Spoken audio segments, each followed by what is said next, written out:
Is it possible to go to Walmart and buy a quality knife? Yeah, you bet it is. And that's exactly where I got this knife, Walmart. If you're a discriminating shopper, you kind of know what comprises a good knife and maybe an overhyped, not so good knife. Yeah, you can pick and choose and find the good stuff. I got this for less than $40 off the Walmart knife section, right in the gun section. This is a long-standing design, too, by Buck. The 119 Special. I think it may have had different names as the years have gone on, but honestly, it's basically the same knife. At least one of them. My dad carries several Bucks, but that my dad, a combat pilot over Vietnam, carried in the 1960s. The design has remained relatively unchanged, if you ask me. Yeah, there's been a little bit changes in the handle, but the overall design, even this butt cap design, the Bowie blade design, same thing. And what that tells me is if it ain't broke, don't fix it. And these Bowie style blades from Buck, in this case the 119 Special, it's a design that just got it right. Interestingly, it's available at Walmart. Let's think about this.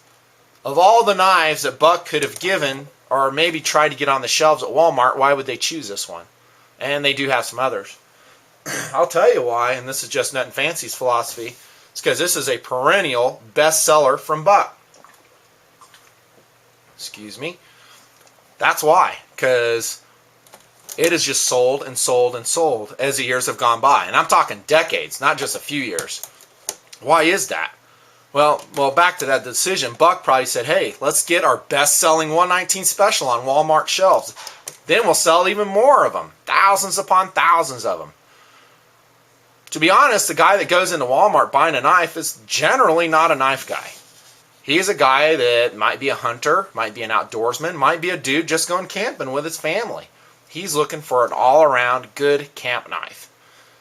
And guess what? There's a lot of name recognition with this Buck. Going back to their original model, what is it, Model 110 or something? Their original folding knife. Yeah, guys in general, if you're any kind of guy, a dude, if you do not know the Buck name, something's wrong with you, because that name has been around a long time. And it's very well established for making quality knives. So when Joe Schmo goes into Walmart, he sees a Buck knife for less than $40 on the shelf. Generally speaking, if he's looking for this style of knife, granted there's a lot of different styles he might be looking for, I would not be surprised at all he pulls a trigger on this one right here. It's an excellent choice. And he just, whether by fate or circumstance, happened into a very smart purchase decision. Because for around $40, maybe a little more, maybe a little less, the Buck 119 Special is a lot of knife. Yeah, and it's basically the same type of knife used by combat pilots in Vietnam. It's because it just works. Let's talk. Here's the package, and I've been showing you this just kind of as a graphic, but that's the package it comes in off the Walmart shelf. And it's got some interesting information on there. And interestingly, it shows it as being made in the USA. Right there. Made in the USA. That's cool. Overall length, 10.5 inches, so it's not super huge. About a 6-inch blade, just under 6 inches by my ruler. And that puts it, in my opinion, for POU, that is philosophy of use, as maybe a smaller survival knife. Definitely a good camp knife choice, and maybe even a tactical choice. Yeah, you bet. If you've seen my videos, and it's no secret that I'm a big fan of Bowie style blades. I just love them. It's because they're so versatile and effective for all the tasks that I just mentioned. They just work. That's why the blade shape has been pretty much unchanged. It's just, they got it right.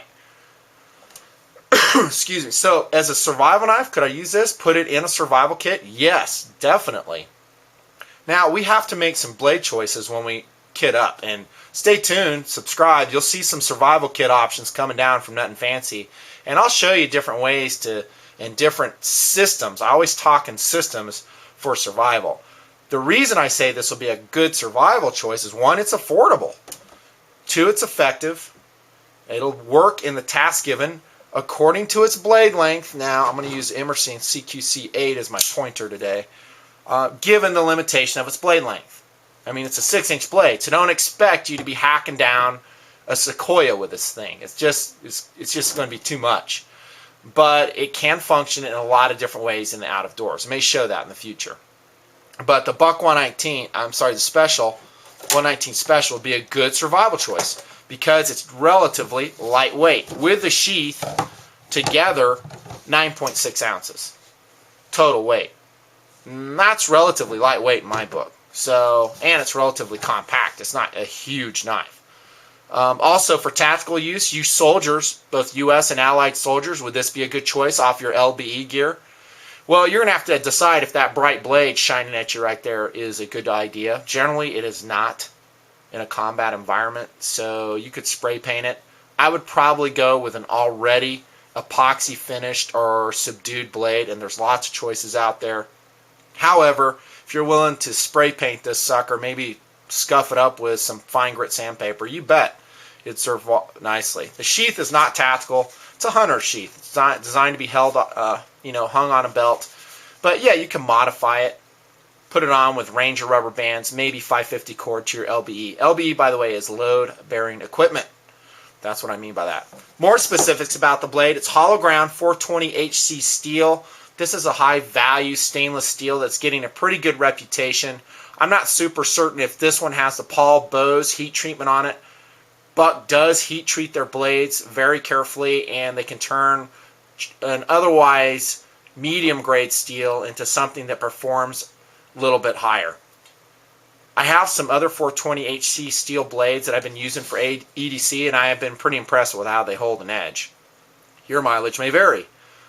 This is called the Blood Groove. It's pretty much aesthetic. It lightens the blade up a little bit, but it serves no other function besides that. Definitely not for drawing blood away or preventing the sucking sensation or whatever on the blade as you would draw it. That's ridiculous. But it does lighten the blade just a little bit, not much. Unsharpened swedge right here, and you can sharpen that. If you're just planning on using this primarily for defensive use, do you need to do that? No, not really. The blade's not going to stab or thrust cut any better with that sharpened. The reason I like it in a defensive blade or offensive, depending on what you got going, is you can back cut with it. I like that. And right now, obviously, it's unsharpened. I might do that in the future. Don't know. The edge as it comes out of the bubble pack there is really sharp. I'm pretty impressed with it. I like it. So, well done, Buck. They do a good job. Getting back to the handle, it's a phenolic handle. I think they have been using that for like a long time. It's basically a plastic, a hard thermoplastic that's very durable. I can remember with my dad's knives, which we use a lot, basically the same knife as this in the out of doors. I never saw it break, crack, warp, or anything along those lines. It just worked forever. So I think it'll be a pretty tough handle material. These are aluminum. That's an aluminum crossguard. Has kind of a aesthetic spacer in there. Aluminum butt cap as well. Mine came maybe a little bit scratched out of the package right there, but you know what? So what? It's less than $40 knife, so I don't really care. I'll probably end up putting some wear on this thing anyhow. How does it feel in hand getting to the handle? I think the handle for me is just a little bit small. And I'm not even going to recommend a change because there's no way they're ever going to do it. This is just a proven design, and for most, probably 90% of the dudes out there, it's going to be fine. A little bit squared on the ergonomics of the handle. I would like to see it rounded. I'm not a big fan of squared handles, and I'm talking this portion right through here. I like that to be rounded and more ergonomic to the human hand. Anytime you have a rectangular shape in hand, it's just not quite as comfortable. That guard, by the way, will prevent your hand coming forward on a thrust cut, maybe a stab if you had to. Effective. And yes, it even extends to the top here, preventing the thumb coming forward as well. No jimping, but in the design, does it really need it? Not really. Kind of a Scotch-Brite finish on that blade, by the way. Satin Scotch-Brite type finish. There's your Tang stamp. What do you know? Made in the USA. Pretty cool. How about the sheath? Sheath is decent, actually. For what it is. This is an inexpensive camp/hunting/survival knife. So with its price point, which is again around $40, don't expect a a Kydex sheath. Maybe a plastic sheath, but that would be a dream. But at least it's synthetic and it's not leather. They do make some good looking leather sheaths for the special. You can get it off the Buck website. They have an oxblood color sheath, which is gorgeous. If you're more of a traditional knife user, and I'm totally with that, by the way, that's a good looking sheath. Go get it. I mean, if that's what you're digging. But this sheath is lightweight, won't retain water, no drain hole in it. I wish they had a drain way or some type of provision for draining out the tip of the sheath. They don't. No quick attachment capability. Again, it's just be slipped over your belt there. Now, like I've said in some of my other videos, this is good. Since that hole for the belt opening is so big, it's going to migrate all over the place on your belt. Either lock it between two loops, maybe get some stitching, some carpet thread stitching, and stitch it right through here, making that loop a little bit more narrow if you can, and that you'll find that it slides less around your belt. Fits nicely in the sheath, secures well, does have a little plastic insert in there for the blade. Then it's kind of a wrap-around retention device. Not super fast, and again, guys, if you're going to use this in a tactical role, the sheath, this particular sheath, I think might slow, well, I don't know. I was going to say slow you down a little bit, but I don't have enough experience in that really to speak to it authoritatively.